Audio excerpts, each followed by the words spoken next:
மார்க்கெட்டில் ஒரு ஷேரை வாங்கிட்டு உடனே பைசா பண்ணவே முடியாது. டெஃபினட்டாக அந்த போர்ட்ஃபோலியோவை எவ்ரி 2 இயர்ஸ் 3 இயர்ஸ் அவன் எப்படி பர்ஃபார்ம் பண்ணுறான் அப்படின்னு பார்த்து ரிவ்யூ பண்ணணும். மார்க்கெட்டில் 40 வருஷம் இருக்காங்க, 30 வருஷம் இருக்காங்கன்னா அவங்க ஜெயிப்பாங்க. ஒரே ஷேர்லேயே வச்சுட்டு இருக்கேன் அப்படின்னாக்கா ஜெயிக்கிறது கஷ்டம். ஷேர் மார்க்கெட் பொறுத்த வரைக்கும் ஒரு லாங் டேர்ம் இன்வெஸ்ட்மெண்ட் பண்ணுறவங்க மட்டும்தான் அதில் சக்ஸஸ் பண்ணுறாங்க. ஒரு ஷார்ட் டேர்முக்கெல்லாம் பெருசாக அதில் சக்ஸஸ் பண்ணுறதில்ல. அதிகமாக ஃபெயிலியர் பார்க்குறது அவங்க தான் அப்படிங்கிறாங்க. இது ஒரு பெரிய மித்து. ஈக்விட்டிக்கு ஃபண்டமெண்டல் அனாலிசிஸ் டெஃபினட்டாக தேவை. அந்த கம்பெனி லாங் லாஸ்டிங்காக இருக்குமா, அந்த போர்டோட குவாலிட்டி என்ன இப்படின்னு தெரிஞ்சிருக்கணும். உங்களுக்கு ஸ்விங் ட்ரேடிங்க்கு டெக்னிக்கல் அனாலிசிஸ் தெரிஞ்சிருக்கணும். ஆப்ஷன்ஸுக்கு ஆப்ஷன் கிரீக்ஸ் தெரிஞ்சிருக்கணும். இந்த 3 இருந்தால் தான் இதுக்குள்ளே வரணும். இல்லாட்டி இந்த 3 பக்கம் வராமல் இருக்கிறது better. Money only magnifies who you are. கம்மியான பைசாவில் உங்களால் லாபம் பண்ண முடியல அப்படின்னாக்கா பெரிய பைசா வச்சுன்னா லாபம் பண்ண முடியாது. கட்டுமானத்தின் வலிமை, கட்டிடங்களின் பாதுகாப்பு. ஸ்ரீ துர்கா டிஎம்டி கம்பிகள். நியூஸ் கஃபே நேயர்களுக்கு வணக்கம். Equity trading and option trading இந்த ரெண்டுக்கும் என்ன வித்தியாசம், எதில் அதிகமான ரிஸ்க் இருக்குது, எதில் அதிகமான ப்ராஃபிட் பார்க்கலாம் அப்படின்னு பல்வேறு விஷயங்களை கேட்டு தெரிஞ்சுக்கிறதுக்காக ஃபினான்சியல் அட்வைசர் மிஸ்டர் குருமூர்த்தி அவர்களை இன்றைக்கி நிகழ்ச்சிக்கு இன்வைட் பண்ணியிருக்கோம். சார் வணக்கம். வணக்கம். இந்த IPO investment, equity trading and F&O இந்த 3க்கும் முதல்ல என்ன வித்தியாசம், எது சேஃப் சார்? வித்தியாசம் என்னக்கா, ஐபிஓ இனிஷியல் பப்ளிக் ஆஃபர் அப்படின்வாங்க. ஸோ இனிஷியல் பப்ளிக் ஆஃபரில் நீங்கள் போடுற பைசா அந்த கம்பெனிக்கு போய் சேரும். இப்போ ஒரு எக்ஸாம்பிளுக்கு ஓலா எலக்ட்ரிக் இஷ்யூ பண்ணிருக்காங்க. 10 ரூபா ஃபேஸ் வேல்யூ ஷேர்னு வச்சுக்கோங்க. ஒரு 40 ரூபா ப்ரீமியம் அந்த ப்ரொமோட்டர்ஸ் அந்த கம்பெனியை வளர்த்ததுக்காக 40 ரூபா ப்ரீமியம் கொடுத்து நம்ம வாங்கியிருக்கோம். 40 ரூபா ப்ரொமோட்டருக்கு போகும், 10 ரூபா கம்பெனியோட கேபிட்டலில் போயிட்டு சேரும். ரிசர்வ்ஸ் அண்ட் சர்ப்ளஸ் கேபிட்டலுக்கு போய் சேரும். ஸோ நீங்கள் ஐபிஓவில் போடுற பைசா மட்டும்தான் கம்பெனிக்கு போய் சேரும். இப்போ HDFC பேங்க்கு 1990 10 ரூபாய்க்கு பப்ளிக் இஷ்யூ வந்தான்னு வச்சுங்களேன். இன்றைக்கி 1250 ரூபா இருக்கான் அப்படின்னாக்கா இந்த 10 ரூபாய்க்கும் 1250 ரூபாய்க்கு இருக்கிற வித்தியாசம் அந்த பேலன்ஸ் ஷீட்டில் பெருசாக போய் ஆட் ஆகாது. அவங்க வெல்த் டேக்ஸ் கட்டுறதுக்கோ அந்த ப்ரொமோட்டர்ஸ் இல்லாட்டி அந்த இன்வெஸ்ட் பண்ணவங்களுக்கு ரிட்டர்ன் வேணால் காமிக்கலாம் மொழிய அந்த கம்பெனியில் போய் சேராது. ஐபிஓ கொடுத்து கம்பெனி ஷேர் நல்லா வளர்ந்தது அப்படின்னாக்கா ஃபாலோ பப்ளிக் ஆஃபர் போகும்போது அவங்க ஜாஸ்தி ப்ரீமியம் கேட்டு வாங்குறதுக்கு சான்ஸ் இருக்குது. அதுக்கு வேணால் இந்த ப்ரைஸ் இன்க்ரீஸ் பண்ண மொழிய, மற்றபடி நீங்கள் செகண்டரி மார்க்கெட்டில் நீங்கள் வாங்குகிற பைசா கம்பெனிக்கு போய் சேராது. கம்பெனியோட பேலன்ஸ் ஷீட்லேயோ ப்ராஃபிட் அண்ட் லாஸ்லேயோ போய் உட்காராது. இது ஃபுல்லாகவே ஸ்பெக்குலேஷன் மாதிரி தான் அப்படின்னு வச்சுங்களேன். ஸோ இது ஒரு முக்கியமான டிஃப்ரென்ஸ் ஐபிஓக்கும் செகண்டரி மார்க்கெட் ட்ரேடிங்க்குமே இருக்கிற வித்தியாசம். இதுக்கடுத்து ஃபியூச்சர் அண்ட் ஆப்ஷன்ஸ்.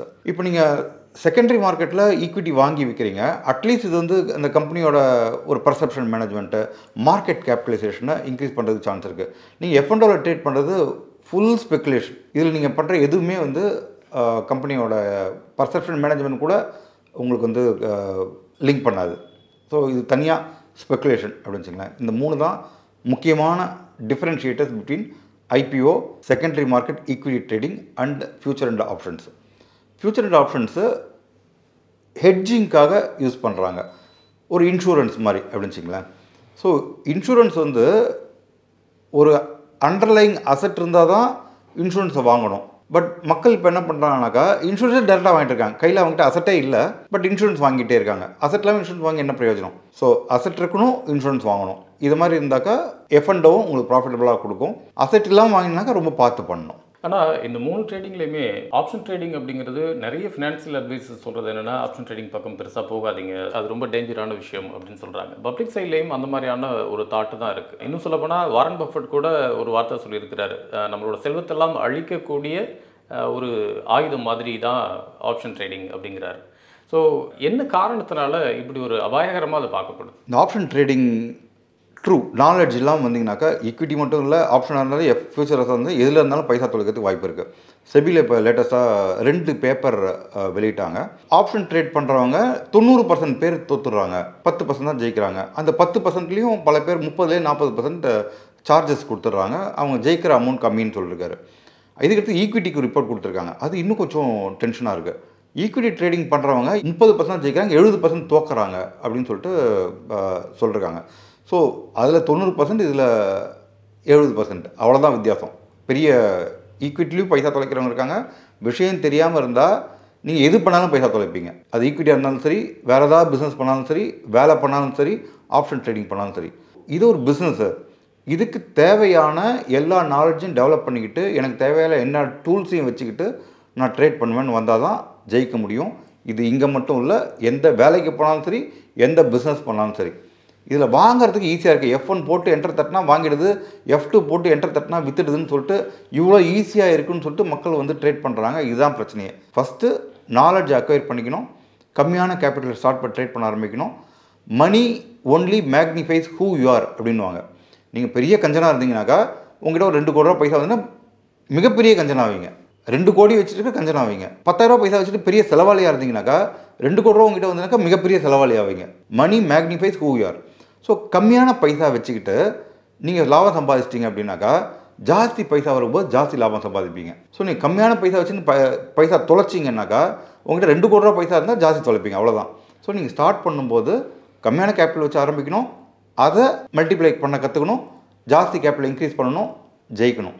இதை ஞாபகம் வச்சிங்கன்னா போதும். ஆனால் ஈக்விட்டி ட்ரேடிங் பண்ணுறதுக்கு நம்ம வந்து ஒரு கம்பெனியோட டெப்ட் பார்க்கணும், ROE பார்க்கணும், ROC பார்க்கணும், ROCE பார்க்கணும், நிறைய ரேஷியோஸ் பார்க்குறோம். இவ்வளோ ரேஷியோஸ் பார்க்குறதோட கம்பேர் பண்ணுறப்ப ஆப்ஷன் ட்ரேடிங் அப்படிங்கிறது கிட்டத்தட்ட ஒரு 5 பாயிண்ட்ஸ் 6 பாயிண்ட்ஸ் நம்ம தெரிஞ்சுக்கிட்டாலே போதும் அப்படிங்கிற மாதிரி தான் இருக்குது. இவ்வளோ ஈஸியான விஷயங்களை தெரிஞ்சுக்கிறது அப்படிங்கிறது நம்ம கற்றுக்கிட்டா தான் வர முடியும். அப்படிங்கிறப்போ ஈக்விட்டியில் இவ்வளோ ரேஷியோஸ் பார்த்து கற்றுக்கிற விஷயம் வந்து ஆப்ஷனில் பண்ண முடியாது. அதையே இவ்வளோ டேஞ்சரஸாக பார்க்குறோங்கிற. இப்போ பேலன்ஸ் ஷீட்டில் கொடுக்குற நம்பர்ஸ்லாம் கரெக்டுன்னு சொல்லிட்டு நம்ம நம்பிட்டு இருக்கோம். வெள்ளத்தோல்காரன் போய் சொல்ல மாட்டான் அப்படின்னு சொல்லிட்டு ஒரு வடிவேலு ஒரு காமெடியில் சொல்லுவார். அது மாதிரி பேலன்ஸ் ஷீட்டில் போட்டு ஃபைல் பண்ணிட்டாங்கனாக்கா அதில் பொய்யே இருக்காதுன்னு நம்பிட்டு இருக்கோம். இந்தியாவோட பெல் வெதர் ஐடி கம்பெனி, பேரை சொல்ல விரும்பலை, ஒரு 5-6 வருஷத்துக்கு முன்னாடி ஒரு 9 மணிக்கு ரிசல்ட் ரிலீஸ் பண்ணாங்க. அந்த ரிசல்ட்டில் பார்த்தீங்கன்னாக்கா எல்லாத்துலேயும் 33%, டேர்ன் ஓவரில் 33%, ப்ராஃபிட்டில் 33%, அப்புறம்னா எம்ப்ளாயி எக்ஸ்பென்ஸில் 33%, இது மாதிரி எல்லாத்துலேயும் 33 ப்ரொஜெக்டட் பேலன்ஸ் ஷீட் மாதிரி எடுத்து கொண்டு வந்து கொடுத்து விட்டாங்க. ஸோ இது என்ன ஆச்சு அப்படின்னாக்கா யார்கிட்ட சொல்கிறாங்க, அப்போ 9 மணிக்கு எனக்கு வந்து போர்ட் மீட்டிங் இருக்குது, போர்ட் மீட்டிங்குள்ளே எனக்கு பேலன்ஸ் ஷீட் வேணும்னு கேட்டிருக்காங்க. யாரோ செக்ரட்டரி போயிட்டு எக்ஸலில் போயிட்டு எல்லாத்தையும் ஃபார்முலா மாற்றி கொண்டு விட்டாங்க. ஸோ பேலன்ஸ் ஷீட்டில் சொல்கிற எல்லா விஷயமும் கரெக்டாக நமக்கு தெரியாது இல்லையா?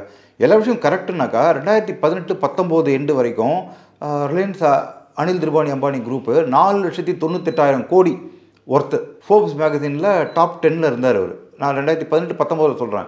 அதுக்கப்புறம் ஒன்றும் பெருசாக சேஞ்ச் நடக்கலை. ஒரு நாளைக்கு 10,000 கோடி தொலைச்சி கிட்டத்தட்ட பேங்க்ரப்சி லெவலுக்கு வந்துட்டாங்க. அப்படின்னா 4,98,000 கோடின்னு 2018-19 சொன்னது பொய் தானே இல்லையா? ஸோ பேலன்ஸ் ஷீட்டை மட்டுமே நம்பிலாம் நம்மளால் பண்ண முடியாது. ஆனால் ஆப்ஷன் சைடில் வந்தாக்கா நீங்கள் சொல்கிற மாதிரி ஓய், சேஞ்சிங் ஓய், வால்யூம், யார் எவ்வளோ பைசா பண்ணிருக்காங்க, இது மாதிரி 5லேருந்து 6 விஷயம்தான். இந்த 6 விஷயமும் மேத்தமெட்டிக்கலாக வேலிடேட் பண்ணக்கூடிய விஷயங்கள். இதில் எங்கே நம்மளை ஏமாத்துறதுக்கு சான்ஸ் இருக்குது அப்படின்னாக்கா கேப் அப் கேப் டவுன், இதில் தான். இப்போ நேற்றுக்கு வந்து மார்க்கெட்டு சூப்பர் புல்லிஷாக க்ளோஸ் ஆச்சு. யார் யாரெல்லாம் வந்து கால் வாங்கினாங்களோ இன்றைக்கி தாயம் அப்படின்னும் போது 300 பாயிண்ட் இறங்கிடுச்சு. ஓகே, ஸோ நேற்றுக்கு 50,500 கால் 1,150க்கு கேரி லாங் பண்ணிருந்தாங்கன்னா இன்றைக்கி அவன் வந்து 750 ரூபா கிட்ட வந்துட்டான். ஓகே, இந்த கேப் அப் கேப் டவுனில் தான் நம்மளை அடிக்கிறது. ஆனால் இதை ப்ராப்பராக ஹெட்ஜ் பண்ணி ஆப்ஷன்ஸ் பண்ணோம் அப்படின்னாக்கா டெஃபினட்டாக சம்பாதிக்கிறதுக்கு வாய்ப்பு இருக்குது. ஆனால் ஜென்ரலாகவே ஷேர் மார்க்கெட் பொறுத்த வரைக்கும் ஒரு லாங் டேர்ம் இன்வெஸ்ட்மெண்ட் பண்ணுறவங்க மட்டும்தான் அதில் சக்ஸஸ் பண்ணுறாங்க. ஒரு ஷார்ட் டேர்முக்கெல்லாம் பெருசாக அதில் சக்ஸஸ் பண்ணுறதில்ல. அதிகமாக ஃபெயிலியர் பார்க்குறது அவங்க தான் அப்படிங்கிறாங்க. இது ஒரு பெரிய மித்து. ஒரு காலத்தில் என்ன சொல்லுவாங்கனாக்கா, யாருக்கா தீக்காயம் பட்டுடுச்சுனாக்கா உடனே கம்பளியை சுற்றி போற்றி விடுங்க, தண்ணி ஊற்றாதீங்க, செப்டிக் ஆகிடும் இப்படின்னு சொல்லிட்டு ஒரு மித்து இருந்தது. இதை மாதிரி ஒரு 10 லட்சம் 20 லட்சம் பேரை செத்துட்டாங்க. இந்த கம்பளியை போட்டு சுற்றி யாருக்கா தீக்காயம் பட்டுனாக்கா சுற்றி விட்ருவாங்க, அவன் செத்து போயிடுவாங்க. அதுக்கப்புறம் வந்து கண்டுபிடிச்சி தண்ணியை ஊற்றினாக்கா டெம்பரேச்சர் கம்மியாகும், செப்டிக்லாம் ஆகாது, பொழைச்சிப்பாங்கன்னு கண்டுபிடிச்சி இப்போ பல பேரை காப்பாற்றிருக்காங்க. மார்க்கெட்டில் இது மாதிரி பல மித்து இருக்குது. லாங் டேர்ம் இன்வெஸ்ட்மெண்ட் மட்டும்தான் பைசா கொடுக்கும் அப்படின்னு ஒரு பெரிய மித்து. 1985-90 சென்செக்ஸ், பிஎஸ்சி சென்செக்ஸில் டாப் 30, சென்செக்ஸ் 30 சொல்லுவாங்க இல்லையா, அதுதான் வந்து சென்செக்ஸோட நம்பர்ஸை டிசைட் பண்ணுறது. அதில் இருந்த 30 ஷேரில் 27 ஷேர் நீ காணும். அந்த 27 ஷேரில் போய் இன்வெஸ்ட் பண்ணுறோம் அப்படின்னாக்கா நீ 0 இல்லையா? அந்த 3 ஷேரும் வந்து பெருசாக ஒன்றும் இல்லை. ஸோ லாங் டேர்ம் இன்வெஸ்டர் மட்டும்தான் இருப்பாங்க அப்படின்னாக்கா அந்த 30 கம்பெனி இன்வெஸ்ட் பண்ணால் நீ காணாமல் போயிட்டுருப்பாங்க இல்லையா? ஸோ செக்டர் ரொட்டேஷன் பண்ணணும். நாம் ப்ராஃபிட் பண்ணணும்னா ப்ராஃபிட் புக் பண்ணணும். இதெல்லாம் பண்ணால் தான் ஜெயிக்க முடியும் ஒழிய மார்க்கெட்டில் ஒரு ஷேரை வாங்கிட்டு உடனே பைசா பண்ணவே முடியாது. டெஃபினட்டாக அந்த போர்ட்ஃபோலியோவை எவ்ரி 2 இயர்ஸ் 3 இயர்ஸ் அவன் எப்படி பர்ஃபார்ம் பண்ணுறான் அப்படின்னு பார்த்து ரிவ்யூ பண்ணணும். மார்க்கெட்டில் 40 வருஷம் இருக்காங்க, 30 வருஷம் இருக்காங்கன்னா அவங்க ஜெயிப்பாங்க. ஒரே ஷேர்லேயே வச்சுட்ருக்கேன் அப்படின்னாக்கா ஜெயிக்கிறது கஷ்டம். தவிர தப்பான ஷேர் சூஸ் பண்ணிட்டீங்கன்னாக்கா அந்த ஷேர் 0 வரத்துக்கு வாய்ப்பு இருக்குது. இப்போ லேட்டஸ்ட்டாக ஒரு வாட்ஸ்அப்பில் மெசேஜ் ஒன்று பார்த்தேன். லார்ஜ் கேப்லேருந்து மைக்ரோ கேப்பான ஷேர்ஸு 4 ஷேர் இருக்குது. மிட் கேப்லேருந்து லார்ஜ் கேப்பான ஷேர் ஒரு 10 ஷேர் இருக்குது. இது மாதிரி ஒரு சேர்ன் நடந்திருக்கு அப்படின்னு வச்சுங்களேன். ஸோ இப்போது நீங்கள் லார்ஜ் கேப்லேருந்து மைக்ரோ கேப்பான ஒரு 4 ஷேரில் நீங்கள் இன்வெஸ்ட் பண்ணுறீங்கன்னு வச்சுங்க, நீங்கள் அதை 50 வருஷம் வச்சுருந்தாலும் அப்படியே தான் இருக்கும், 100 வருஷம் இருந்தாலும் அப்படியே தான் இருக்கும். அடுத்த இம்பார்ட்டன்ட் பாயிண்ட், இன்றைக்கி சைக்கிள் டைம் ரிடக்ஷன் நடந்துகிட்ருக்கு, எல்லாத்தையுமே நடந்துகிட்ருக்கு. எந்த கம்பெனியுமே 10 வருஷம் 15 வருஷத்துக்கு மேலே இருக்க முடியல. வருது ஒரு டிஸ்ரப்டிவ் இனோவேஷன் வந்து அந்த கம்பெனி அடித்து விட்டுடுது. பேஜர் வந்து செல்ஃபோன் வந்து பேஜர் போச்சு, நான் கேமரா வாங்குறதில்ல, வாட்சே கட்டுறதில்ல, எல்லாமே மொபைலில் இருக்குது. HMT கம்பெனி எங்கே போச்சுன்னு தெரியலையே, கொடாக் கம்பெனி எங்கே போச்சுன்னு தெரியலையே. ஸோ இந்த டிஸ்ரப்டிவ் இனோவேஷனால் பல கம்பெனி அடிவாகிட்டுருக்கு. இந்த கம்பெனி 30 வருஷம் டெஃபினட்டாக இருக்கும் அப்படின்னு எந்த கம்பெனியுமே நம்மளால் சொல்ல முடியல. கொட்டாக் மஹிந்திராவோட பேங்க்கோட ஓனர் சொல்லிருக்காரு, எனக்கு பயமாக இருக்குது, நாளைக்கு நான் எழுந்தேன்னாக்கா என்னோடய பேங்க் ரெலவெண்ட்டாக இருக்குமா அப்படின்னு எனக்கு தெரியல, அந்தளவுக்கு பயமாக இருக்குது அப்படின்னு சொல்லிட்டு அவர் சொல்லியிருக்காரு. So we should be careful. எல்லா ஷேரை வந்து வேலிடேட் பண்ணணும். Every quarter or every year அவனோட பர்ஃபார்மன்ஸ் மெட்ரிக்ஸை மீட் பண்ணுறான்னா பார்த்துட்டு ஹோல்ட் பண்ணணும். இல்லாட்டி யோசிக்காமல் நல்ல ஷேரை போட்டு சேர்ன் பண்ணி மாற்றணும். This is the name of the game today. Equity shares பொறுத்த வரைக்கும் ஒரு ஓப்பனிங்லேருந்து கண்டினியூவாக அப்படியே ஒரு அப்ளே போயிட்டே இருக்குது, ஒரு நல்ல க்ரோத்லேயே போயிட்டுருக்கு அப்படின்னா அது நல்ல விஷயமாக தான் பார்க்கப்படுது. ஆனால் உங்கள்கிட்ட நான் டிஸ்கஸ் பண்ணது வரைக்கும் பார்த்தீங்கன்னா அது ஒரு டேஞ்சரஸ் அப்படின்னு சொல்கிறீங்க. என்ன ரீசன் சார்? ஃபெயிலியரே பார்க்காத கம்பெனி கவுந்து போயிடுவான். ஓகே, நான் ஔவையார் அதியமான் இதுக்கு கதை ஒன்று கேட்டிருப்பீங்க. அதியமானோட அந்த போர் இதுக்கு போயிட்டு இன்னொருத்தர்கிட்ட போய் தொண்டைமானை போய் பார்ப்பாங்க. பார்த்துட்டு அவனோட அந்த போர் பட்டறையை போய் பார்த்துட்டு, உங்ககிட்ட இருக்கிற இதெல்லாம் வந்து பலன்னு அப்படியே புதுசாக இருக்குது, அதியமான்கிட்ட இருக்க எல்லாம் கத்தி வேல்லாம் வந்து துருப்பிடிச்சு போயிருக்கு, ஒரே ரத்தம் படிஞ்சு போயிருக்கு அப்படின்னு சொல்லுவாங்க. இவன் பயந்து போய் போரை நிறுத்திடுவான். என்னென்னா அதியமான் வந்து பல பேர்கிட்ட சண்டை போட்டு ஜெயிச்சு அவனோட கத்தி துருப்பிடிச்சு போயிருக்கு, ஃபுல்லாக ரத்தம் இருக்குது, இஸ் எக்ஸ்பீரியன்ஸ்டு. ஒன்று பலன்னு அப்படியே புதுசாக இருக்குது, நாளைக்கு போர் போனால் தோற்று போயிடுவேன். கையில் இருக்க ஆயுதச்சு கிரிக்கெட்டர் சச்சின் MRF பேட்டை வாங்கிட்டு நாளைக்கு போய்ட்டு மெக்ரா கிட்ட போய் விளையாட முடியுமா? ஸோ அது முடியாது இல்லையா? பேட்டில் சரக்கு இல்லை, அது ஆடுறவங்ககிட்ட தான் சரக்கு. இவன் எவ்வளோ தோற்றுருக்கான், எவ்வளோ ஜெயிச்சிருக்கான், தோற்ற பிறகு எவ்வளோ திருப்பி மேலே வந்திருக்கான்.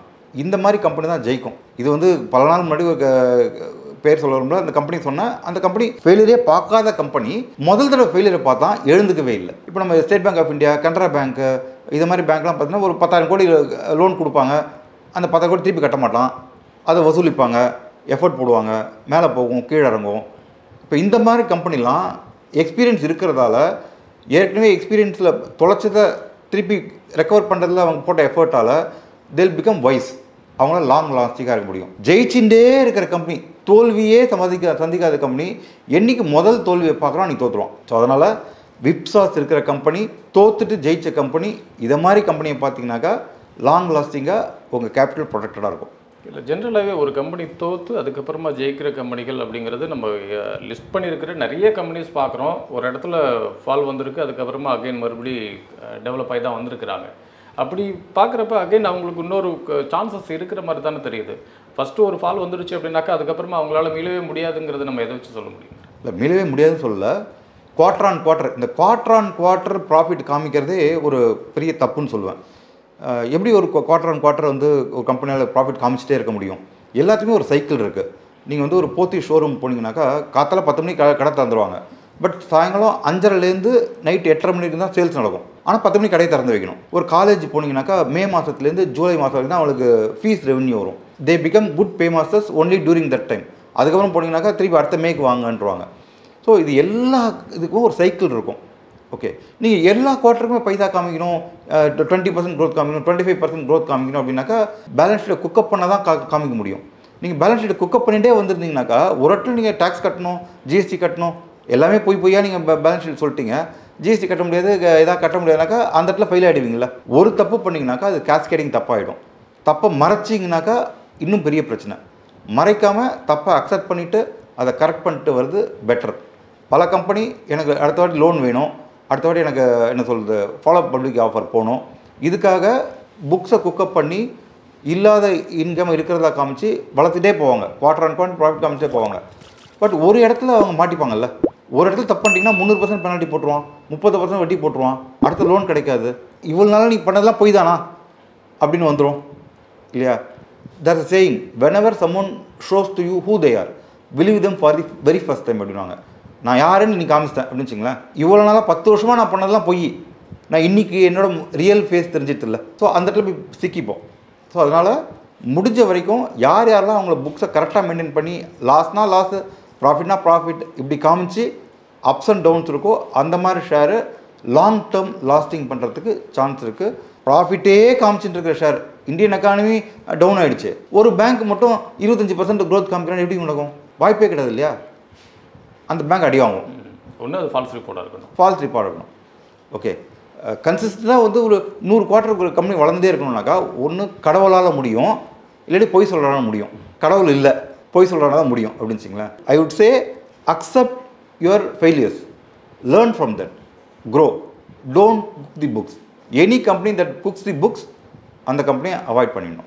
ஓகே, ஈக்விட்டி ட்ரேடிங்கில் இந்த மாதிரி ஒரு ஃபாஸ்ட் க்ரோத், கண்டினியூஸ் க்ரோத் இருந்துச்சு அப்படின்னாக்கா அது நம்ம மைனஸாக பார்க்குறோம். அப்போது ஆப்ஷன் ட்ரேடிங்லேயும் நம்ம அப்படியே தானே பார்க்கணும். இப்போ ஈக்விட்டிக்கும் ஆப்ஷனுக்கும் என்ன வித்தியாசம்னாக்கா, இதுக்கு ஒரு சின்ன ஸ்டோரி சொல்லிடுறேன். நம்ம வீட்டிலாம் வந்து குழந்தைங்கள சாதம் ஊட்டுவாங்க இல்லையா? சாதம் ஊட்டும்போது நாய் இருந்ததுன்னா நாய்க்கு வந்து வச்சுட்டு குழந்தைக்கு சாதம் ஊட்டுவாங்க. பூனை இருந்ததுன்னா பூனைக்கு இருக்க சாதம் ஊட்ட மாட்டாங்க.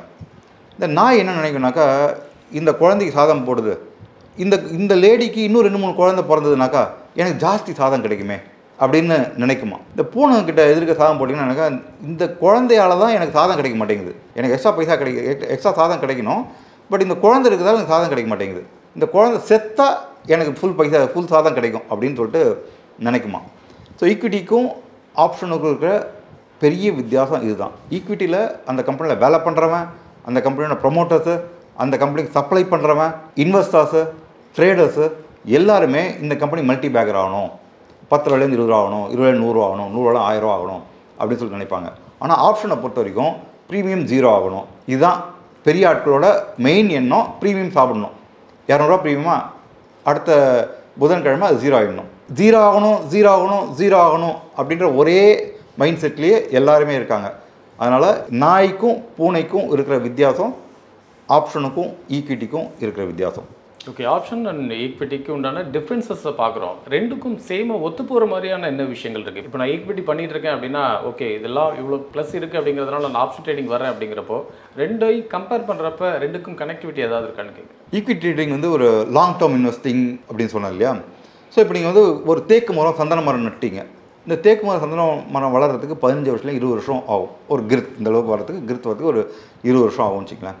ஸோ 20 வருஷம் கழிச்சு உங்களுக்கு ஒரு மரத்தை விட்டிங்கன்னா ஒரு 5 லட்சம் பைசா கிடச்சிரும், 4 லட்சம் பைசா கிடச்சிரும். ஓகே, பட் 20 வருஷத்துக்கு நான் எப்படி சாப்பிட்றது? எவ்ரி டே டு டே ஆக்டிவிட்டிக்கு பைசா வேணும் இல்லையா? ஸோ அது சந்தன மரம் தேக்கு மரம் அப்படின்னாக்கா இந்த ஆப்ஷன் ஸ்விங் ட்ரேடிங்லாம் வந்து ஒரு 5008 5108ன்னு சொல்லுவாங்க இல்லையா? 108 நாள் பயிர் ஸ்விங் ட்ரேடிங்கு. இந்த ஆப்ஷன் ட்ரேடிங் ரைட்டிங் பண்ணுறீங்க, உங்களோட அசட்டுக்கு எகெயின்ஸ்ட் ரைட்டிங் பண்ணுறீங்க. ஓகே, அது வந்து ஒரு கீரை ஒரு வாரத்தில் வளர்ந்து சாப்பிடலாம் இல்லையா? இதை மாதிரி நினச்சிக்கணும். ஓகே, இதுவும் முக்கியம், அதுவும் முக்கியம். இன்றைக்கி இன்வெஸ்ட் பண்ணிட்டு 20 வருஷத்துக்கு நமக்கு நிறைய கமிட்மெண்ட் இருக்குது, செலவுகள் இருக்குது. இந்த செலவுலாம் எங்கேருந்து பைசா வரும்? 20 வருஷம் கழிச்சு தேக்கு மரத்தை விட்டு பைசா கொடுக்கலாம். ஏமா நம்ம இவி பில் வந்து 20 வருஷம் கழிச்சு கட்டுறப்பா சந்தன மரம் நட்டேன் அப்படின்னா நமக்கு கிடைக்காது. ஸோ வீக்லி பைசா பண்ணுறதுக்கு ஆப்ஷன்ஸ் ட்ரேட் பண்ணலாம். ஓகே, நாலேஜ் இருந்தாக்கா அசட்டுக்கு எகெயின்ஸ்ட் ட்ரேட் பண்ணணும். ஸ்விங் ட்ரேடிங் பண்ணலாம். இது வந்து ஒரு மாதத்துக்கு தேவையான செலவுகளை கொடுக்கும். இந்த லாங் டேர்ம் இன்வெஸ்டிங் 20 வருஷத்தில் உங்களை வெல்த் க்ரியேட் பண்ணி வெல்ஃபேர் க்ரியேட் பண்ணி விட்டுரும். இதுதான் வந்து இந்த swing trading, options trading, equity, long term investment இந்த மூணுக்கு இருக்கிற கம்பேரிசன். இந்த 3 ட்ரேடிங் பண்ணுற இன்வெஸ்டர்ஸ்க்குமே ஒரு குவாலிட்டி அப்படின்னு ஒன்று இருக்கணும் இல்லையா? இப்போ ஒரு ஆப்ஷன் ட்ரேடிங் பண்ணுறாங்க அப்படின்னா இவங்களுக்கு இந்த குவாலிட்டி இருந்தால் தான் அவங்க ஆப்ஷன் ட்ரேடிங் போகணும். ஒரு ஸ்விங் ட்ரேடிங் பண்ணுறாங்கனாக்கா இந்த குவாலிட்டி இருந்தால் தான் பண்ணணும். ஒரு லாங் டேர்ம் இன்வெஸ்டர் ஈக்விட்டியில் பண்ணுறாங்க அப்படின்னாக்கா அவங்களுக்கு இந்த குவாலிட்டி இருந்தால் போதும் அப்படின்னு குவாலிட்டி வைஸ் இன்வெஸ்டர் பிடிக்க முடியுமான்னு கேட்குறேன். ஈக்விட்டி ட்ரேடிங் ஃபண்டமெண்டல் அனாலிசிஸ் நல்லா தெரிஞ்சிருக்கணும். ஓகே, ஆப்ஷன் ட்ரேடிங்க்கு ஆப்ஷன் கிரீக்ஸ் தெரிஞ்சிருக்கணும். ஸ்விங் ட்ரேடிங்க்கு டெக்னிக்கல் அனாலிசிஸ் தெரிஞ்சிருக்கணும். SMA, EMA, Bollinger bands, Ichimoku, Donchian channel, stochastic A, stochastic D, இது மாதிரி உங்களுக்கு டெக்னிக்கல் இண்டிகேட்டர்ஸ் உங்களுக்கு தெரிஞ்சிருக்கணும். இதை எப்படி ஹேண்டில் பண்ணணும் அப்படின்னு தெரிஞ்சிருக்கணும். பல பேர் என்ன பண்ணணும்னாக்கா அவங்ககிட்ட ஒரு சொல்யூஷன் இருக்கும். இச்சிமோக்கில் ரொம்ப பெஸ்ட்டாக இருப்பாங்க அவங்க. இது வந்து ஒரு 10-12 ஸ்பேனர் அப்படின்னு வச்சுங்களேன். பிரச்சனை பார்த்தீங்கன்னாக்கா 6-8 நட்டாக இருக்கும். 10-12 ஸ்பேனர் வச்சுன்னா 6-8 நட்டில் போட்டு தேடிட்டே இருப்பாங்க. அது திறக்கவே முடியாது உங்களால். ஸோ உங்ககிட்ட இருக்கிற சொல்யூஷன் எந்த ஒரு இதையும் தராது. ப்ராப்ளம் ஐடென்டிஃபிகேஷன் தான் key.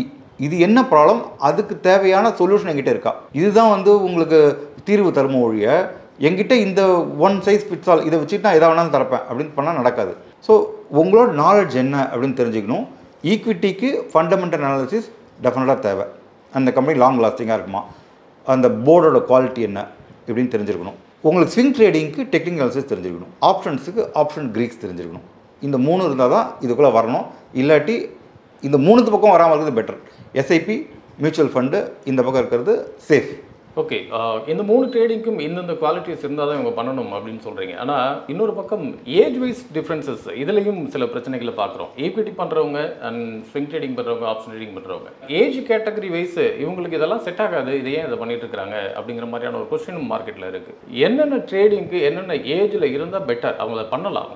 Age is not a constraint. Age is just a number. பல இன்வெஸ்டர்ஸ், பல ட்ரேடர்ஸ் 55-60 வயசுக்கு மேலே தான் பெருசாக ஜெயிச்சிருக்காங்க. இப்போ ஒரு லாங் டேர்ம் இன்வெஸ்ட்மெண்ட் அப்படின்னு சொல்லிட்டு ஈக்விட்டியில் போடுறாங்க. அவருக்கு 45-50 வயசு ஆயிடுச்சு. 50 வயசுக்கு மேலே ஈக்விட்டியில் போட்டு ஒரு லாங் டேர்ம் இன்வெஸ்ட்மெண்ட் பண்ணி என்ன பண்ண போகிறாரு? அவர் இருக்கிறதே இன்னொரு 10 வருஷம் 20 வருஷமாக தான் இருக்க போகிறாரு இல்லையா? அந்த மாதிரி கேட்குறேன்.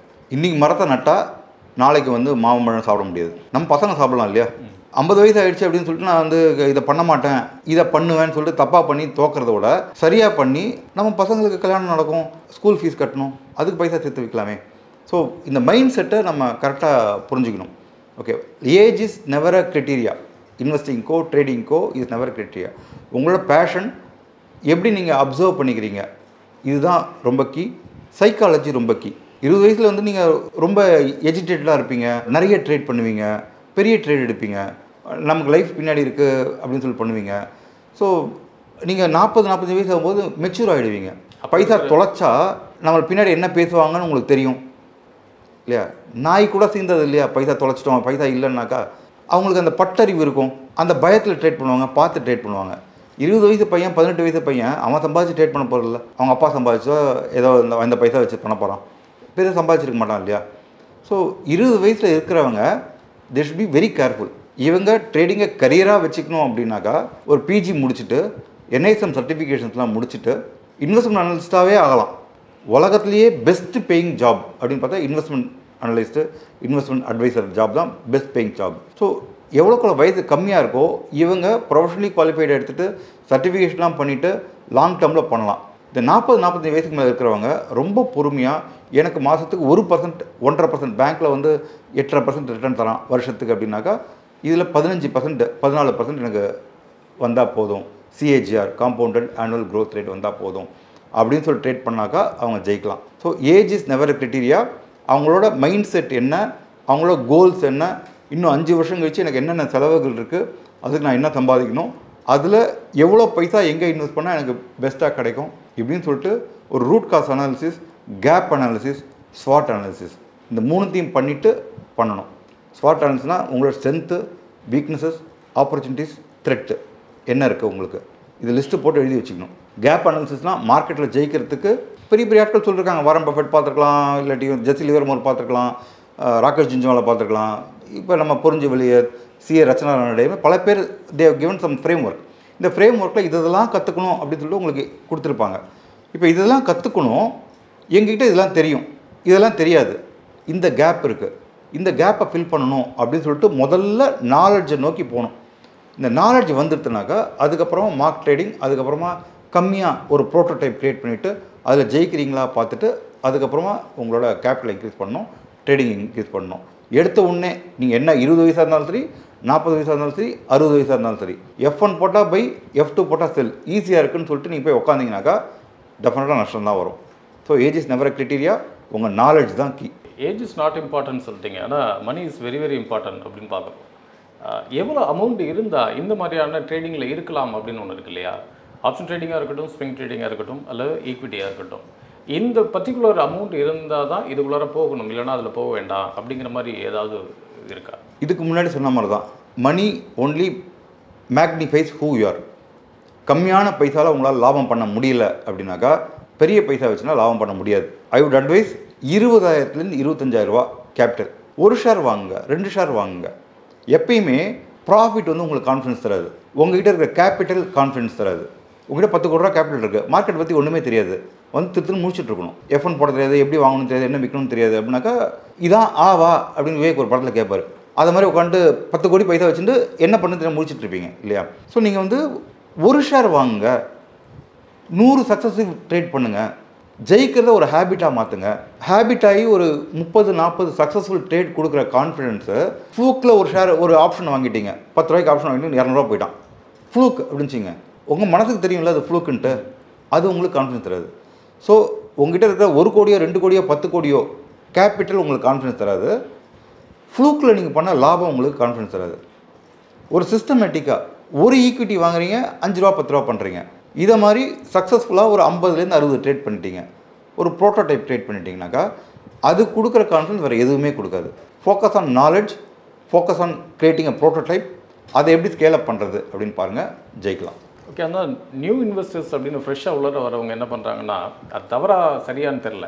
இப்போது ஒரு குறிப்பிட்ட அமௌண்ட் இருக்குது அப்படின்னா, இந்த அமௌண்ட்டை பர்டிகுலராக ஒரு ஸ்டாக்ஸில் போட்டேன் அப்படின்னா ஒன்று ஏறலாம், லாபம் கிடைக்கும். அப்படி ஒரு வேளை இறங்கிடுச்சு அப்படின்னா டோட்டல் லாஸ் ஆகிடும். இதுக்காக நான் என்ன பண்ணுறேன்னா, ஒரு நிறைய செக்டார் ஸ்டாக்ஸில் இன்வெஸ்ட் பண்ணிடுறேன், கொஞ்சம் கொஞ்சமாக 1-2 மொத்தமாக ஒரே இதில் ஒரு 50 ஷேரோ 100 ஷேரோ வாங்குறதுக்கு பதிலாக ஒரு 50 கம்பெனி 60 கம்பெனியை செலக்ட் பண்ணிக்கிறேன், அதில் ஒரு 2-2 ஷேராக வாங்கிக்கிறேன் அப்படின்னு பண்ணுறாங்க இல்லையா? It's right or wrong? Don't put all your eggs in one single basket அப்படின்னு சொல்லிட்டு எல்லாருமே சொல்கிறது தான். பட் 60 கம்பெனியில் டைவர்சிஃபை பண்ணுறது I will not advice. Choose 15 to 18 companies. இதில் எஃப்எம்சிஜி, பேங்கிங், டாடா குரூப் மாதிரி ஒரு கார்ப்பரேட் கவர்னன்ஸ் நல்லா இருக்க ஷேர்ஸு, இது மாதிரி கம்பெனியில் பிரிச்சிங்க அப்படின்னாக்கா டெஃபினட்டாக வந்து ஜெயிக்கிறதுக்கான சான்சஸ் ஜாஸ்தி. ஸ்மால் கேப்பே பார்த்தீங்க அப்படின்னாக்கா 10 ஷேர் எடுத்திங்கனாக்கா 8 ஷேர் தோற்றுரும். 2 ஷேரு இந்த 8 ஷேரோட நஷ்டத்துக்கு மேலே 100 மடங்கு உங்களுக்கு பைசா கொடுத்துரும். பல பேர் என்ன பண்ணுவாங்கனாக்கா ஒரு ஷேரில் ஜாஸ்தி இன்வெஸ்ட் பண்ணுறது, ஒரு ஷேரில் கம்மியாக இன்வெஸ்ட் பண்ணுறது, அந்த பொசிஷன் சைஸிங் பிரமிடிங் பண்ண தெரியாமல் போய் சிக்கிப்பாங்க. அப்படி இல்லாமல் if you're choosing from 10 stocks அப்படின்னாக்கா ஈக்குவல் அலோகேஷன் ஆர் அதோட ரிஸ்க்கு ஏற்ற மாதிரி நீங்கள் வெயிட்டட் ஆவரேஜாக நீங்கள் அலோகேட் பண்ணிங்க அப்படின்னாக்கா 8 ஷேர் ஜெயித்தாலும் அந்த 2 ஷேரு அந்த 8 ஷேரோட லாஸுக்கு மேலே 100 மடங்கு பைசா கொடுக்கறதுக்கு வாய்ப்பு இருக்குது. ஸோ ஸ்ப்ரெட் பண்ணுறது நல்லது தான். ஆனால் ஸ்டாக் ஸ்ப்ரெட் பண்ணுறது அப்படிங்கிறத தாண்டி இப்போ எங்கிட்ட ஒரு 1 lakh இருக்குது அப்படின்னாக்கா என்ன மாதிரியான கேப்பில் பண்ணுறது அப்படின்னு ஒன்று இருக்கு இல்லையா? எத்தனை பர்சன்டேஜ் அதில் பண்ணணும் அப்படின்னு இருக்கு. ஒரு ஸ்மால் கேப்பில் எவ்வளோ பண்ணலாம், ஒரு லார்ஜ் கேப்பில் எவ்வளோ பண்ணலாம், ஒரு மிட் கேப்பில் எவ்வளோ பண்ணலாம் அப்படின்னு ஏதாவது ரேஷியோஸ் இருக்கான்னு கேட்குறேன். இது ரிஸ்க் அப்டைட் பொறுத்து தான் இருக்குது. நீங்கள் வந்து ஒரு மியூச்சுவல் ஃபண்ட் அப்ளை பண்ணுறீங்கன்னு வச்சுங்களேன், அவனே உங்களை கேட்பான், மைக்ரோ கூட இன்வெஸ்ட் பண்ணுறேன், இது வந்து it carries higher risk higher reward அப்படின்னு சொல்கிறோம். மிட் கேப்பில் போடுறேன், மிட் கேப்பில் வாலட்டிலிட்டி ஜாஸ்தி இருக்கும், ஹை பீட்டா அப்படின்னு சொல்லுவாங்க, அதோட ஸ்விங்ஸும் ஜாஸ்தி இருக்கும். ஸோ அதுக்கும் ரிஸ்க்கு ஜாஸ்தி. வேறு லார்ஜ் கேப்பில் போட்டிங்கனாக்கா உங்களுக்கு ரிட்டர்னும் கம்மியாக இருக்கும், ரிஸ்க்கும் கம்மியாக இருக்கும். ஸோ நீங்கள் உங்களோட ரிஸ்க் அப்படைட்டை பொறுத்து you should choose the portfolio. As you are young நீங்கள் வந்து ஜாஸ்தி ஸ்மால் கேப்பில் இன்வெஸ்ட் பண்ணலாம், மிட் கேப்பில் கொஞ்சம் கம்மியாக இன்வெஸ்ட் பண்ணலாம், லார்ஜ் கேப்பில் ஃபோக்கஸை கம்மி பண்ணிக்கலாம். ஆஸ் யூ க்ரோ ஓல்டர் 40-50 வயசு ஆகிடுச்சு அப்படின்னாக்கா லார்ஜ் கேப்பில் நிறைய இன்வெஸ்ட் பண்ணிட்டு ஸ்மால் கேப் கம்மியாக பண்ணிட்டு மைக்ரோ கேப்பை அவாய்ட் பண்ணுறது பெட்டர். ஸோ ஏஜ் வச்சு இது மாதிரி பண்ணுறது பெட்டர். ஒரு ரிஸ்க் மேனேஜ்மெண்ட் அப்படிங்கிற அடிப்படையில் இப்போ நான் ஜென்ரலாக நான் இண்டிவிஜுவலாக முடிவெடுக்கிறது அப்படிங்கிறது ஓகே, அதுக்கேற்ற மாதிரி நான் பிளான் பண்ணுறேன். அஸ் ஒரு ஃபினான்ஷியல் எக்ஸ்பர்ட்டாக பர்சன்டேஜ் வைஸ் மைக்ரோவில் இவ்வளோ, மிடில் இவ்வளோ, ஸ்மால் இவ்வளோ, லார்ஜில் இவ்வளோ, இத்தனை பர்சன்டேஜ் அப்படின்னு அப்படி அலோகேட் பண்ணுற மாதிரியான ஒரு சிஸ்டமேட்டிக் இருக்கான்னு கேட்குறாங்க. மிட் கேப்பில் 40%, ஸ்மால் கேப்பில் 20%, மைக்ரோ கேப்பில் 5%, லார்ஜ் கேப்பில் மிச்சம் 35%, இது மாதிரி போகிறது பெட்டர்.